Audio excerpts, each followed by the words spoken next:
네, 양대시장 마이너스권 지나가고 있는 오후장입니다. 확실히 오전장과는 표정이 많이 다르네요. 두 분과 함께 현재 구간에서 어디 위주로 우리는 똘똘한 주식을 찾아봐야 하는가 전략 나눠보겠습니다. 유한타증권 잠실센터 송민철 차장 모셨고요. 아이셋 경제연구소 차영주 소장 함께하겠습니다. 두 분 어서 오십시오. 예, 반갑습니다. 일단 오늘 좀 이슈가 있었던 쪽 반도체이지 않을까요? 사실상 미국에서 불어오는 가이던스 상향 얼마만인가요? 마이크론에서 이야기가 나왔습니다. 그러다 보니까 오늘 삼성전자 그리고 SK하이닉스 일제히 좀 플러스권은 지켜주고 있습니다. 사실 시장이 오르다가 빠졌는데 반도체 그래도 플러스권 지켜내고 있다는 점에서 견고하다로 해석이 가능한가 싶네요. 그 가운데 삼성전자 보겠습니다. 오늘 여러 가지 뉴스가 있었습니다.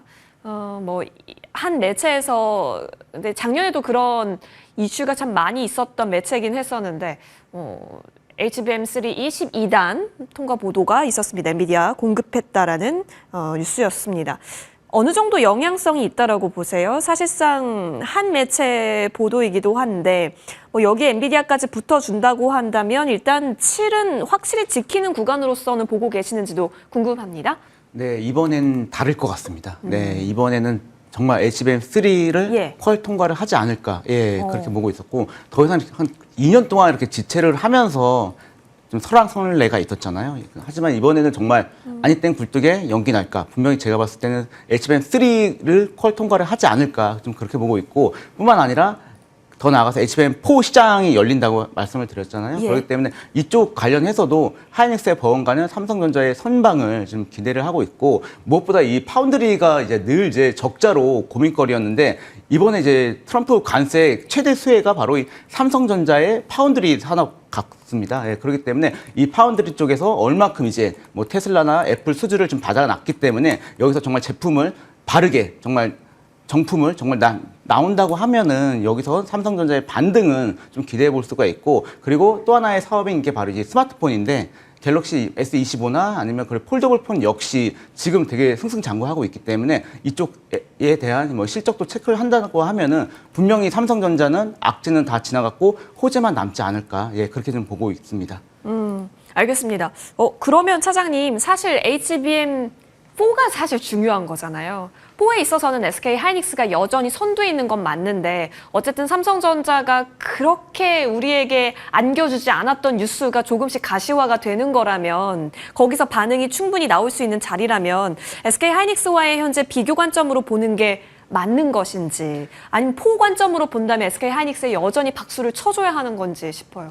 어떻게 보면 삼성전자와 하이닉스는 아빠가 좋냐 엄마가 좋냐 이런 거기 때문에 둘 다 저는 괜찮다. 갖고 가야 된다. 그렇게 보고 있고, HBM4 제품 자체는 HBM3랑은 좀 전혀 다르거든요. 전혀 다른 제품이기 때문에 그쪽에서도 삼성전자는 분명히 기회는 있다. 그렇게 보고 있습니다. 알겠습니다. 현재 구간에서는 삼성전자 중심으로 이슈가 많이 쏟아지고 뉴스도 많이 나오고 있습니다. 시장에서 더 주목하고 있다라는 부분이겠죠. 긍정적으로 차장님 꾸준하게 제시를 해주고 계십니다. 자, 이어서 우리 차영주 소장님과 얘기 나눠볼게요. 소장님, 6 안착이 중요한 거다라고 했던 때로 돌아가고 싶어요. 왜요? 그랬으면은 좀 더 컨빅션 바이가 됐지 않았을까? 근데 제가 6에서 안착하고 난 다음에는 이제 6 중반까지는 매수관을 말씀드렸고, 그다음에 7 구간에서는 조금 매수로 말씀 안 드린 상황이었었잖아요. 근데 지금 그 구간이 애매한 구간이다라고 말씀드릴 수 있겠죠. 근데 지금 저는 삼성전자가 지금 이제 우리가 엔비디아 납품 관련해서 얘기가 나온 것에 대해서는 저는 모르겠습니다. 우리가 더군다나 이 두 가지 관점인데요.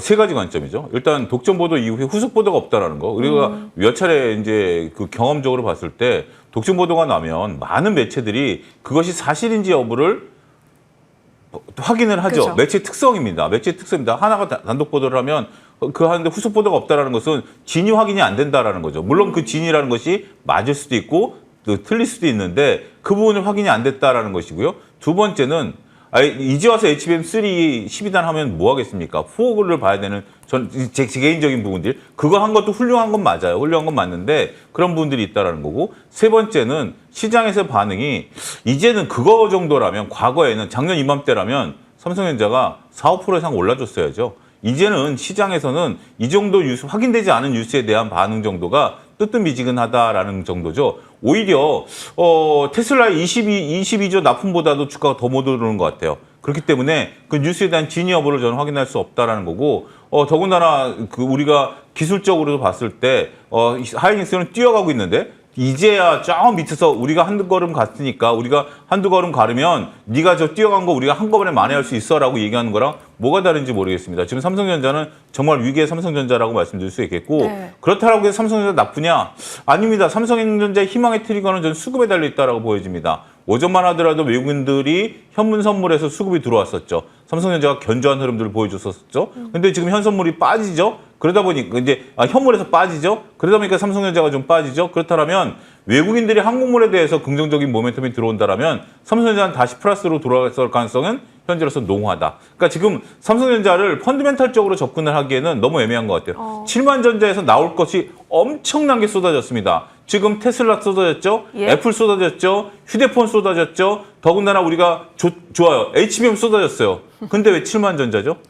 불과 1,000원 올랐습니다. 이 정도 뉴스라면 삼성전자가 이 정도 뉴스로 1,000원 올릴 정도의 뉴스라면 삼성전자 뭐에 대한 희망을 더 가져야 될까요? 뉴스에 대한 부분을 보면 제가 좀 다소 흥분했네요. 이런 부분들을 좀 놓고 보면 지금 삼성전자가 필요한 것은 이것을 구체화하는 것이 필요하다라고 봐요. 구체화하는 것이 필요하고 그것이 수급 논리로 봐야 되는 부분들이 아니겠나. 이게 다 이루어진다라면 삼성전자 10만 전자 가겠죠. 희망을 잃어서는 안 되겠습니다만 이것이 당장 삼성전자를 8, 9만 전자까지 끌어올린다라는 측면에 있어서는 아직까지 많은 투자자분들이 조금 지켜보고 있는 구간이다. 하지만 여전히 분할 매수 관점에서 모아가는 것은 현재로서는 필요하다. 이렇게 정리하겠습니다. 그렇죠. 7을 안착하고 계속해서 쭉쭉 올라가고 있지 못하는 점에 있어서는 실적으로 보여줘야 하고 뉴스에 좀 더 디테일로 보여줘야 하는 부분 또한 있다라는 점. 근데 이제 테일러 팹 쪽에 장비 들어가고 한다는 모멘텀 자체는 굉장히 재료 강도가 큰 것 같거든요. 소장님 그러면 사실 반도체 밸류체인 내에서 장비단이라든지 그쪽에 있어서는 오히려 삼성전자 지금 자리가 더 매력적일지 아니면 그쪽 종목으로 붙는 게 더 매력적일지 고민되네요. 지금 일단은 조금 정중동 상태인 것 같아요. 저희가 이제 하루하루 이제 매매에 대한 어떤 비율을 좀 말씀드리는 입장에서 보면 아직까지 그런 것들이 좀 구체화될 때까지는 조금 지켜보자라고 좀 말씀을 좀 드릴 수가 있겠고 오늘 일단은 HBM 노이즈가 나오니까 노이즈라기보다는 그런 얘기가 나오니까 아침만 하더라도 하이닉스가 호기롭게 올라가다가 삼성전자랑 또 이제 분위기가 좀 바뀌지 않았습니까? 이 부분을 좀 추적 관찰할 필요가 있다라고 봐요. 단독 뉴스이고 후속 보도가 없다라는 게 무조건 나쁘다라는 건 아니에요. 네네. 조금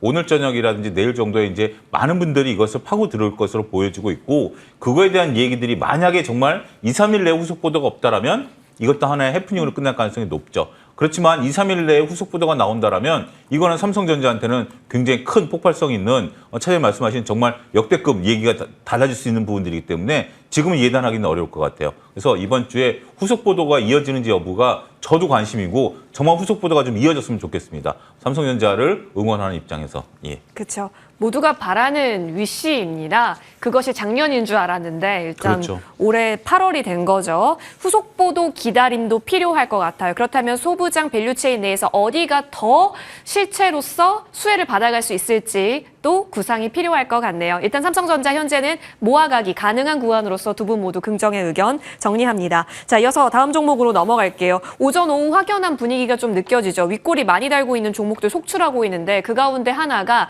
일부 금융주입니다. 그 가운데 저희 키움증권 챙겨왔어요. 대주주 기준을 두고 50억 원래대로 하는 듯 했거든요. 그렇죠? 똘똘한 주식을 우리가 갖고자 하는 움직임을 좀 마련해주기 위해서. 그런데 사실상 11시부터 좀 대통령실 발언과 함께 좀 꺾였습니다. 그 분위기가요. 그 가운데 키움증권은 그러면 뭐 일괄해서 키움증권뿐만이 아니라 다른 은증보 다 마찬가지일 것 같기는 한데요. 차장님, 어느 정도 결론이 나야 판단이 가능할까요? 빨리 결론을 내줘야 되는데 네. 이 50억 관련해서도 연말까지 사실 데드라인이 있긴 있어요. 연말에 근데 늘 이제 연말까지 끈다고 하면은 우리 시장이 그렇게 호재로는 반응을 안 하기 때문에 지수가 뭐 4천, 5천까지 가기 위해서는 반드시 이 결론이 좀 나와줘야 된다. 그러면은 가장 큰 수혜는 바로 이 증권주가 맞긴 하거든요.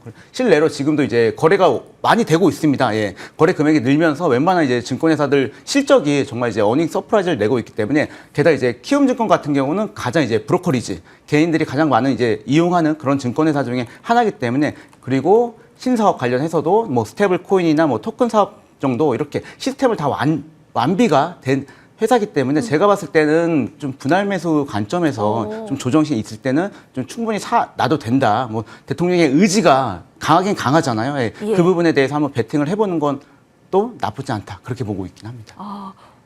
오히려 현재는 모아가도 괜찮겠다. 그럼 다른 뭐 KB금융이라든가 금융지주단도 마찬가지일까요? 네, 은행주도 마찬가지 같아요. 예. 은행주 자체가 기본적으로 증권회사를 다 갖고 있잖아요. 예. 그리고 비자 수익 부분에서 이제 절반 이상이 지금 차지하기 때문에 그 실적 부분에 대해서도 그리고 뭐 배당 수익률에 관련해서도 끄떡없다. 그렇게 좀 보고 있긴 합니다. 예.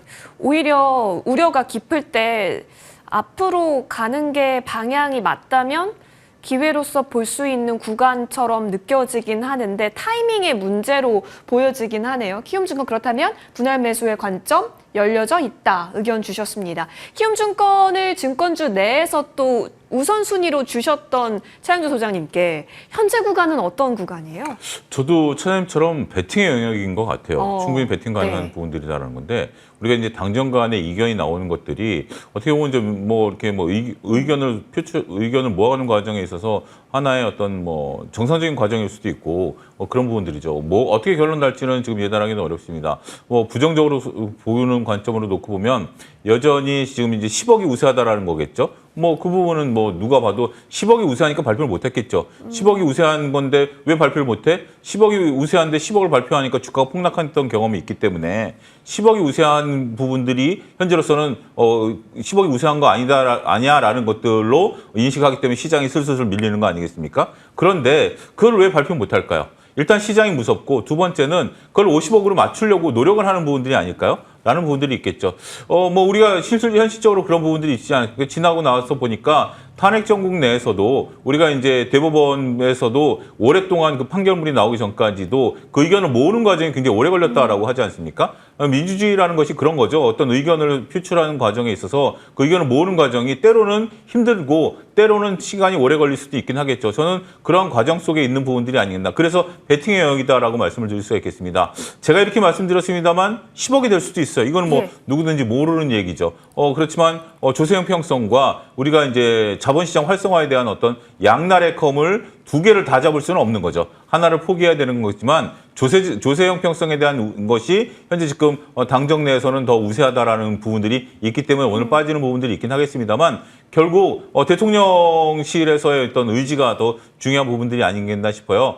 굉장히 지금 이 모습들을 보면 지금 대통령께서는 언급을 안 하고 계시죠. 왜냐하면 논의를 충분한 다음에 그 다음에 이제 대통령이 의지하시는 것이 어떻게 보면 올바른 모습이죠. 만약에 이런 논의 과정 없이 대통령께서 말을 하셨다면 뒷말이 많을 수도 있겠죠. 하지만 충분한 논의 과정 이후에 최종적인 결정. 우리가 이번에 광목절 사명과 관련해서도 여러 가지가 얘기하겠습니다만 결국 외로운 결단을 하는 것이 대통령 자리 아니겠습니까? 이것도 대통령의 어떤 의지가 결정되는 부분들이 있을 텐데 저는 배팅이다라고 보는 것이 차장님도 비슷한 생각이긴 하겠습니다만 이재명 대통령이 지수 5천 시대를 열겠다라는 부분들이 명확하다라고 저는 생각을 해요. 그걸 좀 믿고 싶고요. 자본시장에 있는 입장에서. 그렇기 때문에 거기에 대한 수혜주로서 키움증권을 한번 믿어보자 이렇게 좀 말씀드릴 수 있겠습니다. 그렇다면 현재 구간 예쁘다. 사실 19만 8천 원까지 깨트렸었던 게 최근인데 20만 원 위로 아주 잘 버텨요. 차트상 지금 보면 상당히 이뻐요. 왜냐하면 지금 옆으로 횡보하다가 오늘 딱 장대 양봉을 들어주는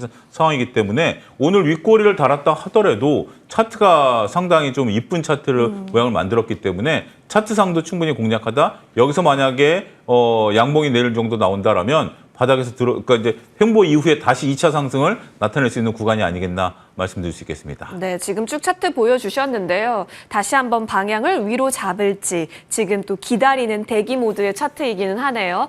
그래도 분할 관점에서 두 분의 의견 잘 참고를 해보시면 좋겠습니다. 키움증권 역시 매수로 두 분 의견 공통으로 정리하겠습니다.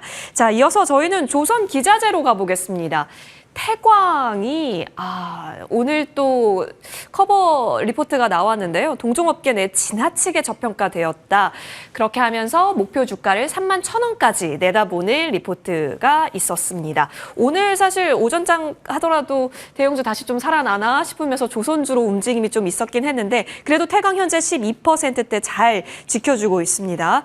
자, 동종업계 내에서의 저평가라면 일단 정고 잡고 한번 신고가는 만들어주려나 이런 막연한 기대까지 저희 품게 하는데 오늘 이 정도 들어온 거래량과 차트상 고점이 27,000원입니다. 31,000원의 목표 주가 사이에 괴리는 좀 있어 보이는데 상승 여력 동일하게 보십니까? 네, 여전히 유효하다 그렇게 예. 보고 있고 이 시장 끝나는 날까지 조선 관련 주들은 쭉쭉 우상향할 수 있다 그렇게 좀 보고 있는데요. 과거 차여정 때처럼 조선주도 지금 이 시장이 좀 많이 정말 무너지기 전까지는 아마 실적 부분에서 충분히 받쳐주는 부분이 있기 때문에 승승장구할 수 있다. 그리고 태광 같은 경우는 지금 약간 좀 생소할 수 있겠지만 성광밴드의 라이벌입니다. 그리고 이 피팅 사업 자체가 워낙 그 견고한 기술력이 요구하기 때문에 이 과점 시장이라고 좀 볼 수가 있습니다. 그리고 일반 조선주와 지금 비교해 봤을 때 지금 가치 평가를 한다고 하면은 오히려 기자재 쪽이 더 낫거든요. 그래서 만약 매수를 한다고 하면은 뭐 조선주보다는 오히려 이 기자재 쪽으로 좀 분할 매수를 하는 게 더욱더 승산이 있지 않을까 그렇게 좀 보고 있고 뭐 계속 이슈는 미국에서 나오고 있잖아요. 네.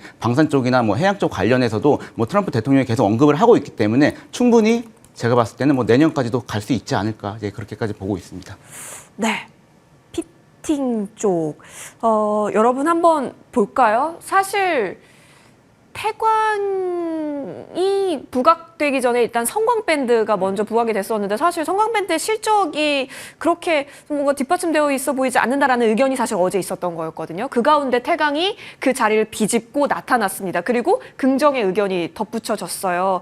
판단할 수 있는 건 뭘까요? 못 갔기 때문에 간다예요? 아니면 진짜 좋기 때문에 간다예요? 둘 다 맞는데 예. 자리가 좀 애매한 자리인 것 같아요. 그러니까 이게 오히려 바닥권에 있는 상태고 목표가가 뭐 한 4만 원 정도라면 충분히 좀 그런 부분들인데 지금 3만 원, 3만 1천 원 정도 목표가인 상태에서 직전 고점이 2만 7천 원이었고 그러니까 오늘도 2만 7천 원 찍었고 직전 고점이 2만 7천 원이면 거기서 10% 내외예요. 일단 2만 7천 원의 매물대가 있는 상태이고 매물대를 힘겹게 돌파해도 10% 정도 수익이 나를까 말까 하는 정도라면 참 애매한 자리인 것 같아요. 저녁 11시에 라면을 먹을까 말까. 애매하죠. 애매해요. 배는 좀 고픈 것 같은데 먹어야 되느냐 말아야 되느냐. 먹으면 차용주처럼 될 것 같고 안 먹자니 잠을 못 잘 것 같고 지금 그런 자리인 것 같아요. 근데 좋은 건 맞아요. 배가 고픈 건 맞는데 그런 자리이기 때문에 조금 그래서 지금 차트상 오늘 또 더군다나 윗꼬리를 또 달아버렸기 때문에 거래량이 많지 않았다라면 오늘 좀 그런데 참 애매한 자리다. 지금 뭐라고 말씀드리기 좀 그런 것 같아요. 더군다나 이 부분 그러니까 저는 장기적인 관점의 뷰는 좋아요. 굉장히 살아있는 부위고 성광밴드와 태광 같은 경우는 장기적인 부분에 있어서의 차트는 살아있다. 단기적으로는 조금 애매한 자리여서 관망 의견 드리도록 하겠습니다. 네. 현재 구간에서는 과연 붙을 수 있을 것인가. 일단 오늘 오르고 있다라는 점까지 반영을 해주신 것 같습니다. 관망 의견 주셨고 근데 좀 앞으로 간다면 31,000원까지는 그래도 여력 볼 수 있지 않을까. 그 의견에 동의 의견도 있었으니까요. 잘 살펴보시죠.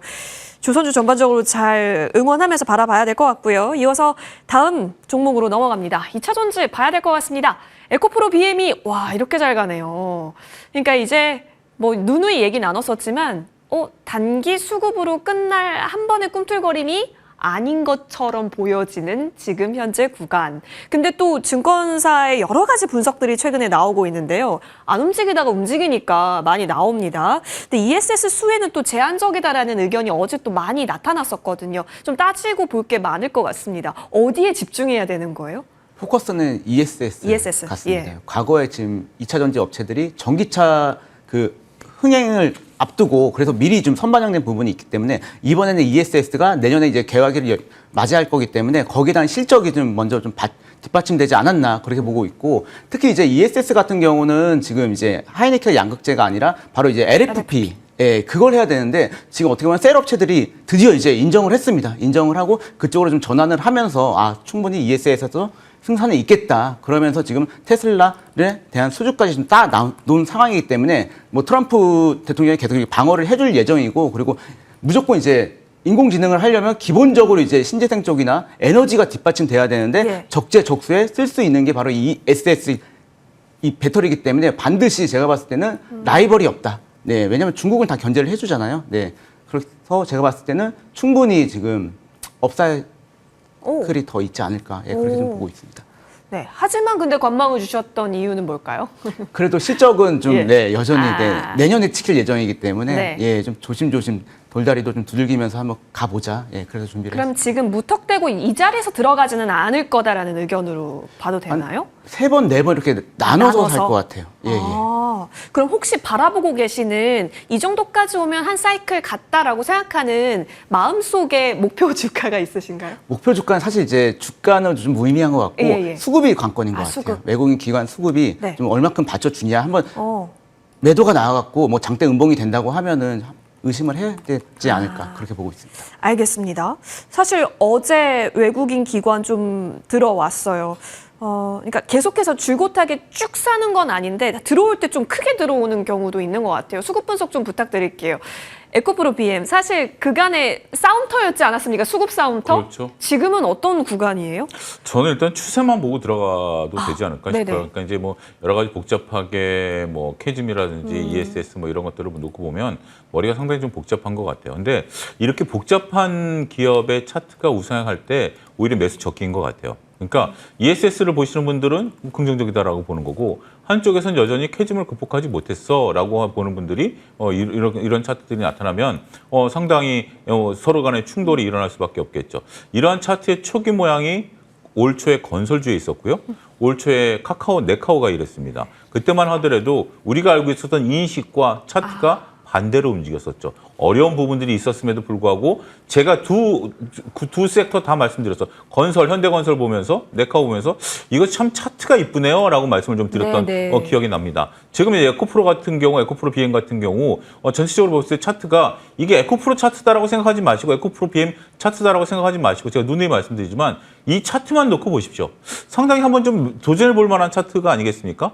충분히 도전해 볼 만한 차트 모양이 나타났다라고 말씀드릴 수가 있겠죠. 따라서 저는 그냥 차트 플레이를 하자라고 좀 말씀을 좀 드리고 싶어요. 특히 에코프로 BM 같은 경우 어제 외국인과 기관이 대거 들어왔죠. 하지만 일주일 전만 하더라도 장대 양봉이 나오면서 거래량이 분출했었고 지금은 그 거래량에 있었던 분들이 다 수익권이에요. 근데 왜 물량이 안 나올까요? 그렇다면 그걸 매집으로 봐야 되겠죠. 교과서적인 내용입니다. 따라서 저는 일단 이것이 어떻게 지금 저도 아직 캐즘을 극복 못했다. 저는 ESS 가지고 이 큰 덩치들이 수익을 낼까? 저는 그 부분에 대해서는 펀드멘탈에 대해서는 부정적이에요. 예. 하지만 차트가 살아있다라는 측면에 있어서는 매수 관점에 의견 드리도록 하겠습니다. 소장님 그러면 LNF는 기관이 6거래 연속 들어와 있거든요. 물론 장기평을 에코프로 BM이 먼저 넘긴 했는데 LNF도 이제 넘어왔어요. 예. 후발 성격으로 보세요? 아니면 진짜 찐 ESS는 LFP, 명가, LNFG 이렇게 바라봐야 되는 거예요? 일단 차트상으로는 LNF가 훨씬 더 이쁘고 LNF 예. 같은 경우는 우리가 이제 또 테슬라발 이슈 이런 부분들도 있는 거 아니겠습니까? 그런 부분들이 보면 지금 2차 전지 업계의 그 기업들의 모습들이 차트가 다 밑에서부터 올라오고 있어요. 그러니까 특별히 펀드멘탈이 지금 이제 실적으로 증명된 것은 아니지 않습니까? 어떤 것들이 또 긍정적이냐라는 부분으로 보기는 어려울 것 같아요. 근데 여러분들이 지금 갖고 계신 이런 전략들이 좋겠죠. 신규 매수 구간에서 본다라면 LNF가 현재로서는 대장이겠죠. 차트가 이쁘니까. 하지만 여러분들이 다들 물려 있으신 분들 입장에서 보면 물려 있는 종목들의 차트가 나쁘지 않다라면 물타기를 통해서 조금씩 물량을 줄여가는 계기 이런 것들을 하는 것도 하나의 방법이 된다라는 거죠. 근데 오히려 에코프로를 갖고 있는데 내가 LNF를 통해서 물타기를 해서 빠져나올까? 요거는 엇박자가 날 가능성이 있어요. 자칫 잘못하면 엇박자가 날 가능성이 있기 때문에 갖고 계신 종목에서 순환매를 통한 물타기를 통해서 물량을 줄여가는 전략 이런 것도 하나의 어떤 얽힌 실타래를 풀어갈 수 있는 하나의 방법이 되지 않을까. 물론 이것에 대해서 펀드멘탈이 살아났다라고 또 모 인플루언서가 얘기하셨다고 오늘 새벽에 SNS가 돌긴 돌더라고요. 그런 부분들 모르겠습니다. 저는 내용을 보지 않고 그냥 제목만 봤는데 뭐 어떻게 접근하시는지 상관없어요. 하지만 저는 차트상으로만 접근하겠다 이렇게 말씀드리겠습니다. 알겠습니다. 갖고 계셨다면 기보유자시라면 지금 그 종목에 있어서 좀 더 비중을 실어서 기다려볼 수 있는 자리로서 2차 전지 바라보는 시각이 최근에 많이 들리네요.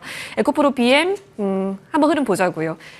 분할 매수 관점으로 얘기를 주셨고 현재 구간도 차트상 나쁘지 않다. 펀더상보다는 차트상 나쁘지 않다라는 의견이셨습니다. 체크해봤고요. 이어서 저희 화장품 한번 보죠. 자, 화장품이 어제 완전히 움직임이 다 갈렸어요. 장 끝나고 나타났었던 실적 보였었던 쪽은 오히려 강했는데 장 중에 좀 실적 발표했었던 기업들은 어제 두 자릿수 넘게 낙폭을 보이기도 했었죠. 그 가운데 저희 코스맥스 보겠습니다.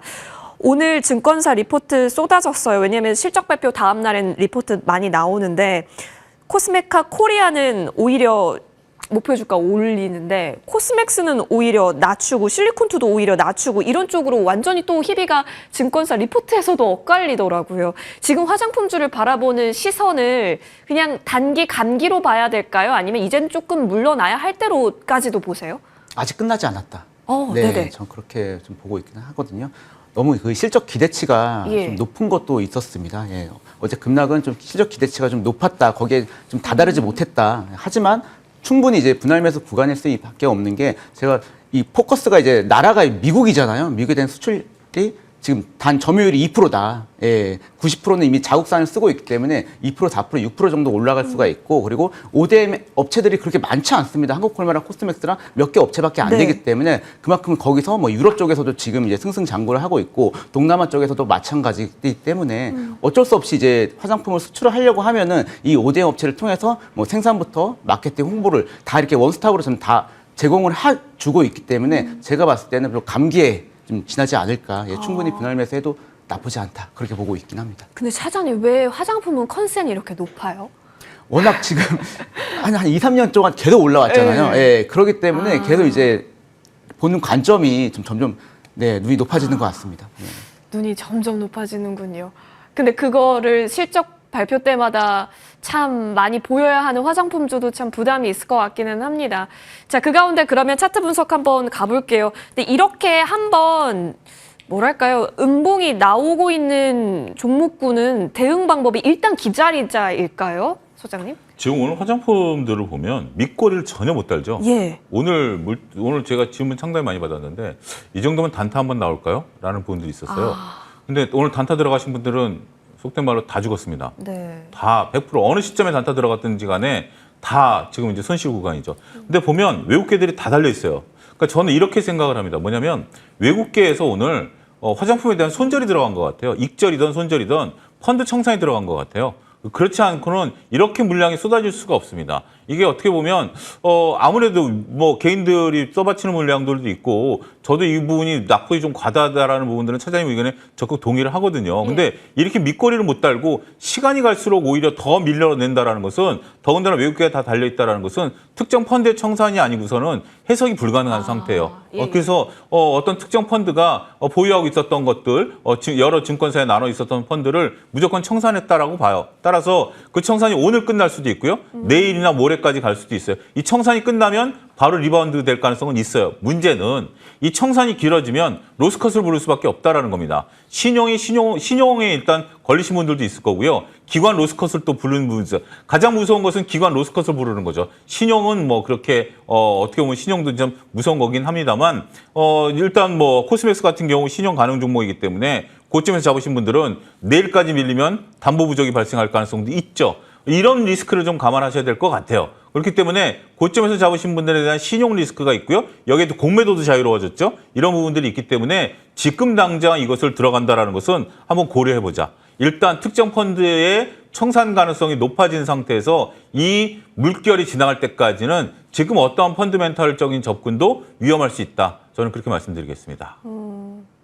그렇겠네요. 왜냐하면 한 종목의 움직임이 아니라 여러 종목들이 같이 분위기를 만들었기 때문에 예, 좀 시간이 지나서 자리가 잡히는 걸 보고 그리고 나서 리바운드 가능성을 논해봐야 한다라는 의견입니다. 지금이 감기라고 한다면 현재 구간을 좀 기다려보시고 이후에 또 좋은 이야기와 자리가 나왔을 때 저희가 커버 도와드릴 수 있도록 하겠습니다. 두 분과 이야기 나눠봤고요. 여기까지 인사 나누겠습니다. 고맙습니다.